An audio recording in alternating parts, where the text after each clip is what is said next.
ಶ್ರೀ ಗುರುಭ್ಯೋ ನಮಃ. ನೋಡಿ, ಗುರುಬಲ. ಈ ಗುರುಬಲ ನಮಗೆ ಹೇಗೆ ಬರ್ತದೆ ಅಂತಂದರೆ, ಗುರು ಉಚ್ಚ ಸ್ಥಾನದಲ್ಲಿ, ಮೂಲ ತ್ರಿಕೋನ ಸ್ಥಾನ, ಕೇಂದ್ರ ಸ್ಥಾನ ಅಂತಂದರೆ 1, 4, 7, 10 ಇದನ್ನು ನಾವು ಕೇಂದ್ರ ಸ್ಥಾನ ಅಂತ ಹೇಳ್ತೀವಿ.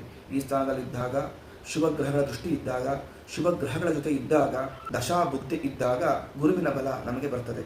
ಈ ಗುರುವಿನ ಬಲ ಬಂದಾಗ ನಮಗೆ ಧನಲಾಭ, ಐಶ್ವರ್ಯ ವೃದ್ಧಿ ಆಗುವಂಥದ್ದು, ಸಂತಾನ ಯೋಗ, ವಿವಾಹ ಯೋಗ, ಹಾಗೆ ವಿದೇಶದಲ್ಲಿ ವಿದ್ಯೆ ಸಿಗುವಂಥದ್ದು, ಹಾಗೆ ಬ್ಯಾಂಕಿಂಗ್ ಕ್ಷೇತ್ರದಲ್ಲಿ ಉದ್ಯೋಗ ಸಿಗುವಂಥದ್ದು, ನ್ಯಾಯಾಧೀಶರ ಉದ್ಯೋಗ ಆಗುವಂಥದ್ದು, ಉಪನ್ಯಾಸಕ ಉದ್ಯೋಗ ಸಿಗುವಂಥದ್ದು. ಹೀಗೆ ಈ ಗುರುವಿನಿಂದ ಈ ರೀತಿಯಾದಂತಹ ಒಂದು ಫಲ ಸಿಗ್ತದೆ. ಈ ಗುರುಬಲ ಕಡಿಮೆ ಇದ್ದಾಗ ನಾವು ಏನು ಮಾಡಬೇಕು ಅಂತಂದರೆ, ನೋಡಿ, ಪ್ರತಿ ಗುರುವಾರ ಹಳದಿ ಬಟ್ಟೆಯನ್ನು ಹುಟ್ಟು ವಿಷ್ಣುವಿನ ದೇವಸ್ಥಾನಕ್ಕೋ ಅಥವಾ ವಿಷ್ಣುವಿನ ಫೋಟೋಗೋ ತುಳಸಿಯನ್ನು ಸಮರ್ಪಣೆಯನ್ನು ಮಾಡಿ, ಮಣ್ಣಿನ ದೀಪವನ್ನು ಹಚ್ಚಿ, ಉಪಚಾರ ಪೂಜೆಯನ್ನು ಮಾಡಿ, ಹಾಗೆ ಓಂ ಬೃಹಸ್ಪತಯೇ ನಮಃ ಎಂಬುದಾಗಿ 108 ಬಾರಿ ಪಾರಾಯಣವನ್ನು ಮಾಡಬಹುದು.